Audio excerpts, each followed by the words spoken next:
Hey there, you are in the right place. Today I'm going to show you how to fix Roblox if it's not launching on your mobile device. So without further ado, let's get started. First, restart your mobile device. This simple step can resolve many minor issues. Next, make sure your Roblox app is updated. Head over to the Google Play Store and check for any available updates. If updating doesn't work, try clearing the Roblox app cache.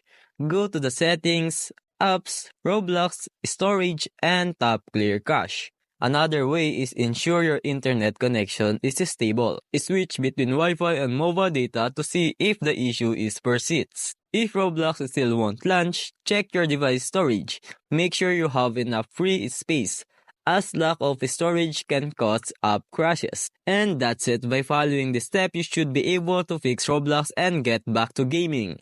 I hope this video helps you out. Thanks for watching and take care.